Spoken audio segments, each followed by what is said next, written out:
Welcome students to class 4 maths. The topic is money. Today we will start chapter 9 session 9.1. Topics in this video. We will cover representation of money and conversion of money. Conversion from rupees to paise and from paise to rupees. Let us do a quick recap of the things that we already know. आइए देखते हैं वो चीज़ जो आपको पहले से ही पता होनी चाहिए. Currency. Every country has its own currency. Her country की अपनी एक करेंसी होती है. सो इंडिया में जो करेंसी चलती है वो है रुपीज़. एंड ये रुपीज़ आपके पास नोट के फॉर्म में भी है और कॉइन्स के फॉर्म में भी है. तो सबसे पहले देखते हैं कौन कौन से करेंसी नोट्स इंडिया में चलते हैं.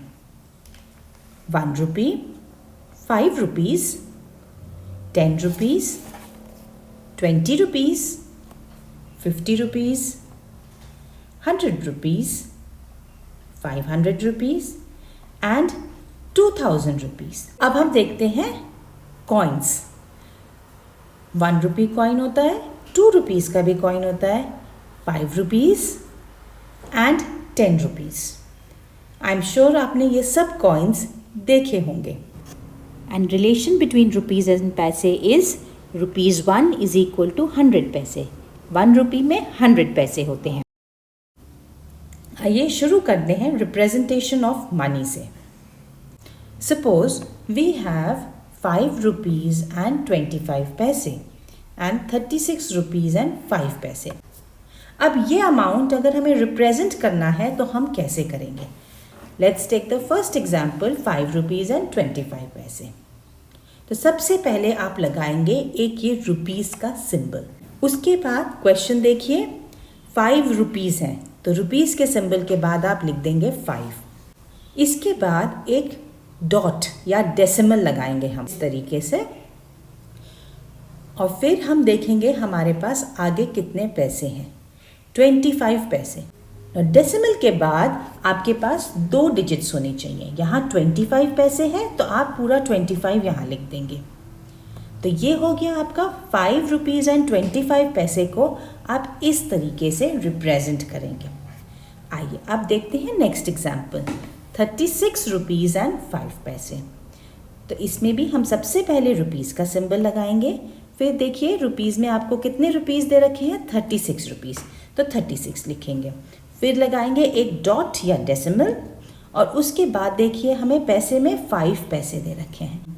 मैंने आपको पिछले एग्जाम्पल के साथ बताया था डेसिमल के बाद 2 नंबर होना ज़रूरी है. ओनली 5 इज़ गिवन तो आपको एक ज़ीरो ऐड करना पड़ेगा. पर अगर आपने ज़ीरो ऐड एंड में किया तो आप उसे 50 बना देंगे और 50 पैसे हो जाएगा फिर वो, तो वो गलत है. तो हम एंड में ज़ीरो नहीं ऐड कर सकते. 5 से पहले हम ज़ीरो ऐड करेंगे. 5 को हम लिखेंगे 05. तो ये होगा इसका correct representation. Now taking this a step forward, आइए कुछ क्वेश्चंस देखते हैं. हाउ मेनी 50 पैसा coins will you get in exchange of 1 रुपी. यहाँ पर 50 पैसे हैं और हम इसे कंपेयर कर रहे हैं 1 रुपी के साथ. दोनों की यूनिट्स अलग अलग हैं, तो हम जो छोटी यूनिट है पैसे उसमें कन्वर्ट करेंगे रुपी को. तो फर्स्ट स्टेप आप लिखेंगे ₹1 इज इक्वल टू 100 पैसे. अब हमें बताना है 100 पैसे में कितने 50 पैसे होते हैं.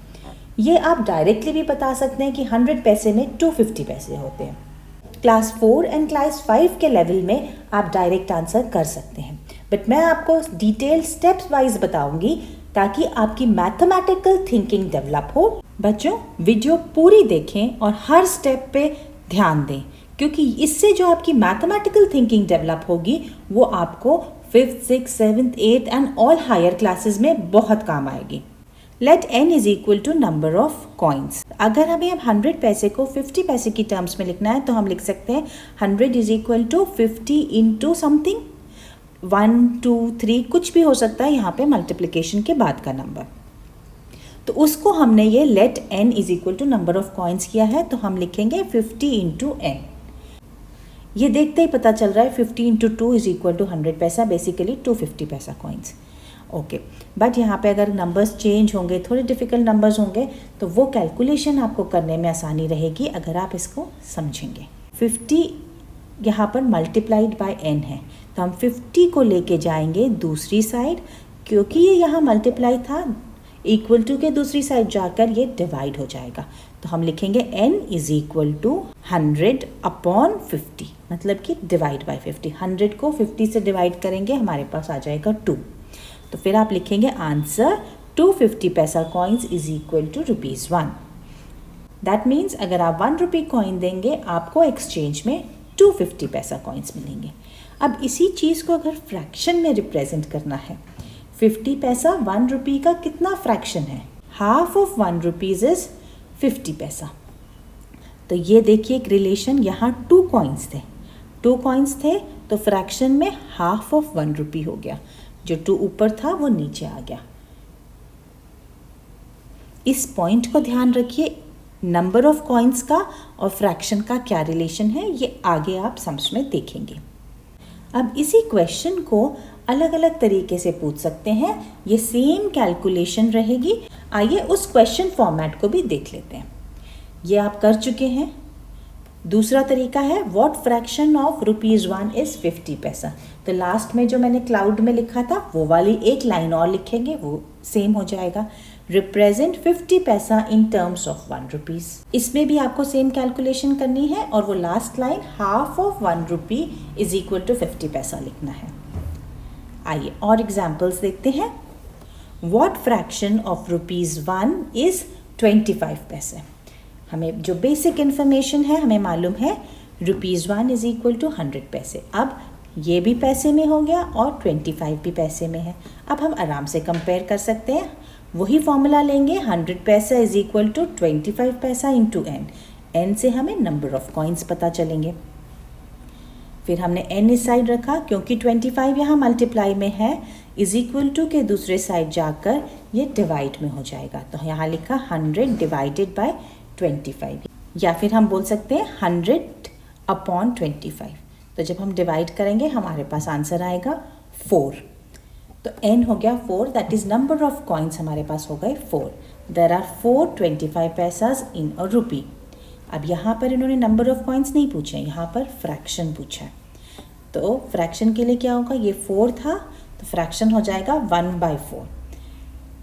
अगर ये सर्कल 1 रुपी रिप्रेजेंट कर रहा है तो इसके 4 पीसेस करेंगे, एक पीस 25 पैसा रिप्रेजेंट करेगा। एक पोर्शन को मैंने शेड कर दिया, तो ये शेडेड पोर्शन हो गया आपका 25 पैसा। फ्रैक्शन जो शेडेड है ये कितना है, 1 पार्ट आउट ऑफ 4 पार्ट, तो 1/4 हो गया। इन टर्म्स ऑफ फ्रैक्शन 25 पैसा इज 1/4 ऑफ अ रुपी। अब सिमिलरली आपसे अगर 75 पैसा पूछे तो 75 पैसा इन टर्म्स ऑफ 1 रुपी। यहाँ पर ये हमने पिछले क्वेश्चन में ही एक सर्कल से 1 रुपी रिप्रेजेंट किया था, 4 पार्ट्स किए थे, 1 पार्ट वॉज 25 पैसा, सो 3 पार्ट्स विल बी 75 पैसा।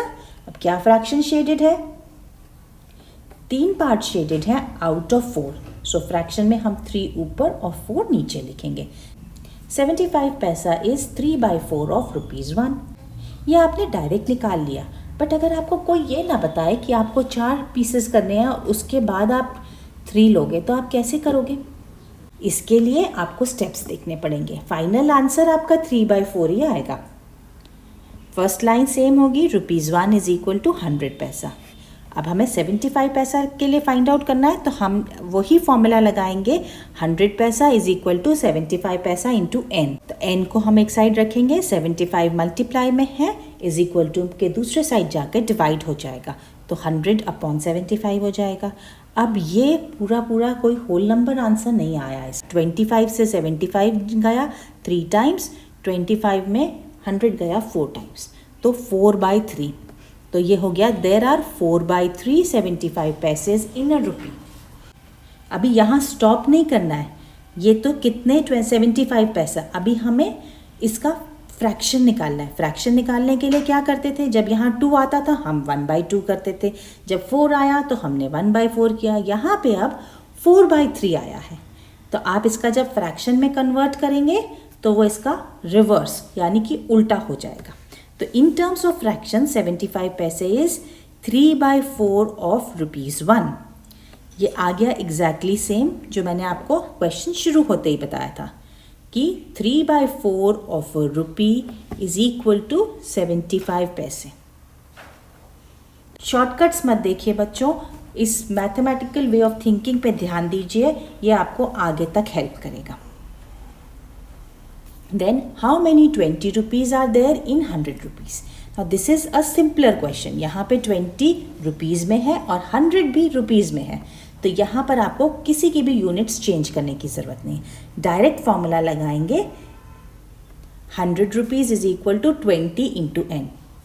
100 रुपीज़ में कितने 20 रुपीज़ आएंगे उसके लिए हमने डायरेक्ट फॉर्मूला लगा दिया। अब n को हम एक साइड रखेंगे, 20 को इज इक्वल टू के दूसरी साइड ले जाएंगे। 20 क्योंकि मल्टीप्लाई के साथ है तो इधर आके डिवाइड हो जाएगा, 100 अपॉन 20 या 100 डिवाइडेड बाई 20।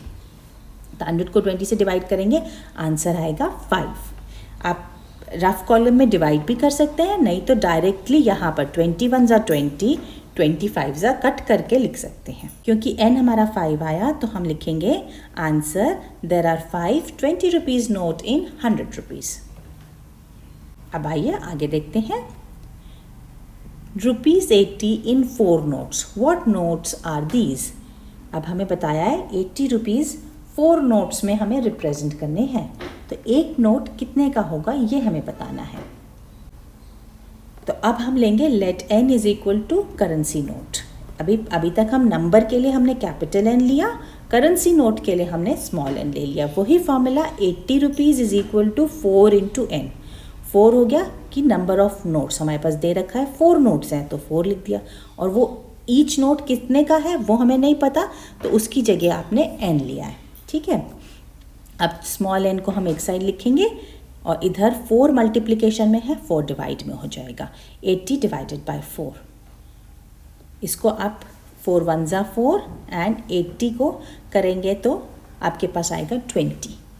आप रफ में डिवाइड करके भी देख सकते हैं, आपका 20 आंसर आएगा।